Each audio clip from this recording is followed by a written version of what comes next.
l'équipe, bonjour à toutes et à tous, bienvenue sur Motorrider 64, la chaîne qui t'aide à choisir ton deux roues.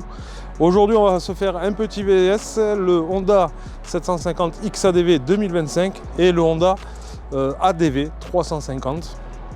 Donc pour faire ce VS, je remercie Top Moto Honda à Tarbes qui m'a mis les deux machines à disposition, bien évidemment. C'est pas une opposition, c'est une comparaison. Ici vous avez donc on n'arrive toujours pas très bien à le mettre dans une catégorie à mi-chemin entre une moto et un maxi scooter, c'est le XADV. Quant au Honda ADV 350, là au vu de l'architecture du scooter, on sait qu'on est sur un scooter. Voilà. Donc ici plus de 200 kg et ici moins de 200 kg. Moitié moins de puissance sur le ADV que sur le XADV, mais compensé par la légèreté de cet engin. Donc il y en a un qui va être en boîte DCT et l'autre qui va être en distribution par courroie. Donc vous n'avez pas de mode de conduite, vous n'avez pas de boîte de vitesse, etc., etc. Ça vous le savez, je ne reviens pas là-dessus. Vous avez les deux vidéos sur ma chaîne YouTube, l'essai du 750 XADV si vous voulez la voir entièrement et la vidéo de l'essai du ADV 350 si aussi tu veux la voir en entier et séparément, j'ai envie de dire. Si tu t'en fous du VS, eh bien, tu regardes l'engin qui t'intéresse. Voilà. Donc il y en a un qui est donc en DCT avec un emport qui est assez limité au niveau sous la selle du coffre, tu rentres un intégral. Ici on est plus sur de l'utilitaire avec deux intégraux si tu es en duo et si tu es en solo un intégral et un grand sac. Voilà. Donc ici plus sur un utilitaire on va dire, et là vraiment quelque chose qui est typé quand même off-road, hein, même si les deux machines tu vois à l'avant on dirait des copier-coller quasiment, voilà, des gardes au sol assez élevés, les deux avec des pneus mixtes. Donc tu vois, c'est deux engins qui sont vraiment typés baroudeur. Donc une petite présentation très rapide parce que je t'ai dit tu as les deux essais sur ma chaîne YouTube des deux engins et je te reprends après pour t'en dire un peu plus, notamment au niveau des parties cycles. C'est parti l'équipe. Le Honda XADV 750 2025 fait figure dans le monde du deux roues d'un ovni. À mi-chemin entre maxi scooter GT et une moto trail, il reçoit pour ce nouvel opus une face avant retravaillée, une DCT plus douce à bas régime, des matériaux plastiques biosourcés, entendez par là du dur à bio. La selle par exemple prend 10% de densité en plus et a une forme plus ergonomique. L'écran TFT couleur 5 pouces bénéficie quant à lui d'une présentation pilotable via des nouveaux commodos. Son coffre de 22 litres avec ses deux vérins, prise USB plus éclairage, paraît plus robuste et permet d'y rentrer un intégral.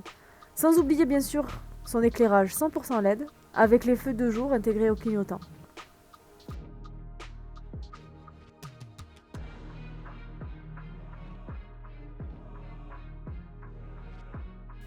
Inchangé, son moteur bicylindre développe 58 chevaux à 6750 tours minute et 69 Nm de couple. 237 kg affichés sur la balance tout plein fait. Comptez en moyenne 4,2 litres au 100. Un réservoir de 13,2 litres. Une hauteur de selle à 820 mm. Le tout Euro 5+. Disponible pour les A2. À partir de 12 999 €.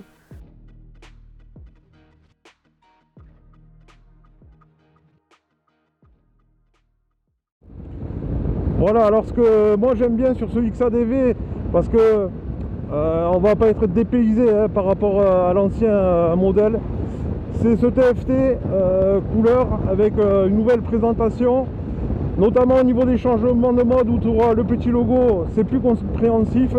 Ça fait partie de l'animation du pilote. Les positions au niveau des commodos rétroéclairés, le petit là, qui te permet d'aller dans les menus facilement, même en roulant. Ça j'aime bien, c'est bien à portée de main. C'est vraiment sympa là ce nouvel accueil qu'ils nous ont fait Honda. Et toujours ce grand guidon qui te fait un bon bras de levier, bien évidemment. 58 chevaux, 60 Nm de couple, tu vois, il y en a assez. Il y en a vraiment largement assez. Le cap de Euro 5 Plus, il a été fait dessus. Voilà, il faut penser aussi, quand tu achètes un XADV, que tu l'as garanti 5 ans, il me semble, si je dis pas de bêtises. Il est à découvrir chez Top Moto Honda à Tarbes. Il est à l'essai. Garantie 5 ans. Au niveau de l'entretien, ben, c'est comme un maxi scooter GT. Hein. Tu finis le rodage, tu as le premier entretien. Et ensuite, c'est espacé. Tu as ça. Et il faut penser aussi, l'équipe, bien évidemment, éventuellement, à la revente. Hein. Donc, c'est des engins qui se vendent très bien. Et qui perdent pas trop de valeur, j'ai envie de dire. Voilà. C'est vraiment un régal. Oh là là, regarde ça. Et les pneus là qu'ils y ont mis dessus, ouais. Bon là, il fait beau, ça accroche, mais il faut faire chauffer parce qu'il fait à peine 15 degrés, donc il y a un temps de chauffe quand même. Et les pneus sont en rodage, donc il faut y aller tranquille, mais bon, ça va, ça accroche quand même, hein. Ça accroche très bien. Voilà l'équipe, ce que je pouvais vous dire sur ce Honda XADV. Comme d'habitude chez Honda, c'est du qualitatif, hein, donc voilà. Hein. Oh là là là là. Ah, ça, comment ça répond. Et regarde comment ça freine. Hein. Et là, je suis que du frein avant. Ouais, au niveau freinage et tout, même l'ABS, il n'est pas trop intrusif. Ouais, c'est très bien. Hein. Très bonne machine. Vite pris en main.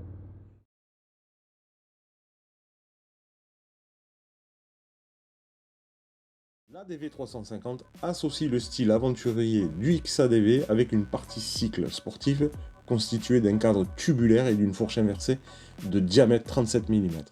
Les évolutions 2025 portent sur l'adoption de nouveaux amortisseurs à bonbonnes séparés réglables, d'un écran d'instrumentation TFT couleur 5 pouces avec fonction de connectivité et commande au guidon, d'un éclairage de coffre et de clignotant à arrêt automatique. Visuellement, ce maxi scooter reste fidèle à son style aventureux et distinctif. Inspiré bien évidemment par le Honda XADV, le scooter souhaite diffuser un esprit tout-terrain avec des détails tels que les doubles phares à LED et la carrosserie robuste qui souligne le look d'aventure. La bulle est réglable en hauteur, permettant ainsi une adaptation aux différentes conditions de conduite. Avec son guidon haut et sa position de conduite droite, la DV350 offre au pilote un sentiment de contrôle et de visibilité, inchangé par rapport à son prédécesseur. Lancé en 2022 et fabriqué dans l'usine d'Atessa par Honda Italia Industrial, la DV350 a connu un joli succès en Europe en s'écoulant déjà à 22 000 exemplaires. Les retouches apportées par le constructeur nippon devraient permettre de prolonger la tendance. Le monocylindre ESP+ de 330 cm3 délivre toujours 29,2 chevaux à 7500 tours minute et 31,5 Nm de coupe à 5250 tours minute. Ici, au niveau de l'animation du pilote, Honda nous avait promis des nouvelles choses. C'est le cas, c'est fait avec cet écran TFT couleur 5 pouces. Très facile pour naviguer dans les menus dessus via le pavé à droite rétroéclairé. Ça, comme je l'ai dit dans la présentation, c'est quasiment sur tous les modèles de chez Honda actuellement. Hein. Donc on commence à connaître, mais c'est vrai que pour ce upgrade 2025, ça amène vraiment quelque chose à la conduite, tu vois, très lisible, facile d'aller dans les menus, même en roulant. Donc c'est un bon point pour un scooter qui se veut maxi scooter GT baroudeur. Waouh, ça fait plein de choses à dire, hein.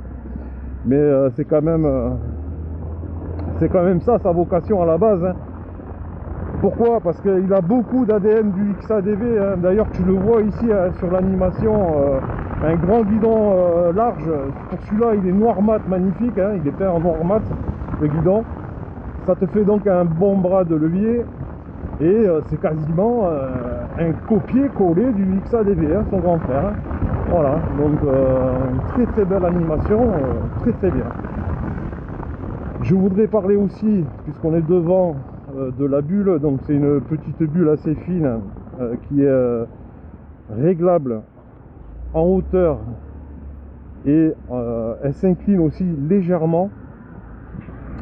Voilà, quand tu vas la monter ou la baisser, ben, tu vas avoir l'inclinaison qui se fait en même temps, ça c'est sympa, elle protège bien, le flux d'air est en haut du casque. Ici on est en parcours urbain aujourd'hui un petit peu, je voulais le tester ce maxi scooter dans le trafic parce que c'est un avantage aussi par rapport par exemple au XADV. Il est beaucoup plus léger celui-là, certes moins puissant de moitié quasiment au niveau de la puissance, mais c'est compensé par sa légèreté et je le trouve même moi plus taillé pour l'urbain ou l'extra-urbain, tu vois. Allez, comme promis, donc on se retrouve après cette petite présentation sur ces deux maxi scooters GT typés baroudeur off-road. Donc il faut savoir que c'est pas en soi des nouveautés 2025. Il faut être clair, c'est des upgrades par rapport aux anciens. Donc celui-là, 9 points que je t'ai dit dans la vidéo qui ont été retravaillés, revus. Et sur celui-là de Maxi Scoot, le Honda ADV, l'arrivée d'un écran TFT 5 pouces couleur. Bien évidemment, les deux amortisseurs combinés à l'arrière à bonbonne séparée, réglables en précharge. Ce qui change la donne par rapport à l'ancien, puisqu'on a un confort qui est maximisé, avec la fourche inversée de diamètre 37 mm à l'avant, couplée ensemble. Et j'ai envie de dire, on rajoute aussi la nouvelle ergonomie de la selle, avec une mousse à densité différente. Là, on est vraiment au top au niveau confort. Le XADV, c'est pareil. Ils ont retravaillé la selle, ils ont retravaillé les densités de mousse. La partie cycle est quasiment inchangée, que ce soit sur l'un ou l'autre. Mais ça reste toujours qualitatif, c'est du Honda. Regarde, des fourches inversées. Les seuls hic qu'on pourrait avoir, là où on pourrait tiquer, c'est évidemment sur les tarifs. Je ne suis pas différent des autres, moi. Et c'est vrai que ça représente quand même, il faut être honnête dans la vidéo, ça représente des sacrés budgets.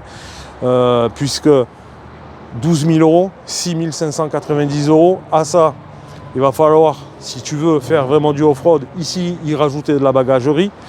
Ici, sur le ADV 350, tu y rajouteras aussi un top case. Il n'y a pas beaucoup d'accessoires sur celui-là, très peu. Il va falloir que tu t'orientes sur des sites internet autres que Honda, notamment par exemple ici les protège-mains, où c'est du plastique noir standard. Tu vas trouver sur des sites internet par exemple gravé ADV 350 dessus, bon, qui est plus joli. Attention aux qualités des matériaux qui te sont envoyés. Je sais que bon, ça ternit vite avec le soleil, ça s'use pas pareil, ça s'ajuste pas pareil, c'est pas du Honda, c'est pas de l'origine. Bon bref, tu as compris que voilà, au niveau accessoires, il fallait faire attention et quoi qu'il arrive, tu rajouteras un billet à la fin. Donc on commence à avoir vraiment des factures assez élevées. Voilà, pour les deux engins, des parties cyclotop, ici là, on est sur un moteur qui répond super bien, le bicylindre il est connu, ici monocylindre, ça répond super bien. Voilà, moitié différence, la différence entre les deux, moitié puissance. Voilà, et j'ai envie de te dire, beaucoup plus léger. Donc, j'en viens à lequel choisir au final, puisque c'est un VS, donc on va y aller jusqu'au bout. Je vais me lancer, je vais te donner mon avis. Voilà, moi perso, je suis un motard confirmé, j'ai le permis depuis déjà très longtemps. Le XADV, il est reconnu, voilà, tout le monde adore. Ça suscite beaucoup d'engouement autour de cette machine, et à juste titre. Avec des nouveaux coloris pour 2025 aussi. Donc c'est vrai que pour le duo, voilà, du off-road, du road trip, c'est très bien. Celui-là, c'est là où le choix est difficile. C'est pareil, il est très bien pour le duo. À ça, tu rajoutes de l'emport dans le coffre, donc plus pratique. Et tu rajoutes aussi, j'ai envie de dire, un style scooter. Tu sais que tu es sur un scooter. Là, c'est entre mi-chemin entre une moto et un maxi scoot. Donc voilà, c'est un engin qui est particulier. D'ailleurs, on n'arrive toujours pas à le classer, cet engin. Et bien, je vais vous répondre. Personnellement, moi je prendrais le Honda ADV 350 pour tout ce qui est urbain, extra-urbain, beaucoup plus pratique, beaucoup plus léger Et à l'arrêt aussi, il faut y penser, parce qu'on le remue tout ça tout le temps pour le rentrer dans le garage, le sortir. Donc perso pour moi, si j'étais en urbain, extra-urbain, style des grosses villes, où tu ne vas pas faire du off-road, tu vas partir avec maman de temps en temps faire quelques kilomètres, mais ça va s'arrêter là. Voilà, je prendrai le Honda ADV 350. Maintenant, je suis dans des villes beaucoup moins proches de la montagne, proches de la mer, proches des frontières espagnoles, Italie. Là où je sais que je vais faire qui est beaucoup de kilomètres, faire du road trip, avoir des valisettes sur le côté, voilà, le top case derrière pour amener de l'emport et ton passager, je partirai sur un XADV. Voilà. Il y en a un qui est très typé, malgré que les deux soient baroudeurs, il y en a un très typé urbain, extra-urbain, et celui-là typé vraiment pour qu'il y ait du kilomètre, faire de la grande route. Voilà, moi c'est ce que je vois personnellement dans ces deux machines. Chacun se fera son avis là-dessus. En attendant, je te donne le mien. Voilà. C'est tout pour moi pour ce petit VS. Vous avez donc, je vous le rappelle, en bas dans la description de la vidéo, les deux liens qui vont vous amener ou sur l'essai du XADV ou sur l'essai du ADV. Donc vous faites votre choix. En tout cas, un grand merci à vous comme d'habitude. Je vous remercie à toutes et à tous pour votre fidélité. N'hésitez pas à vous exprimer en commentaire, bien évidemment à vous abonner, le petit like, bon ben voilà, c'est si tu as aimé. Et je vous dis à très vite pour d'autres nouveautés parce qu'il y a toute la gamme des Forza qui arrive et bien évidemment la 1000 Hornet. J'espère l'avoir en version SP, vous la présenter aussi en version SP. Voilà l'équipe, merci à vous tous, ciao.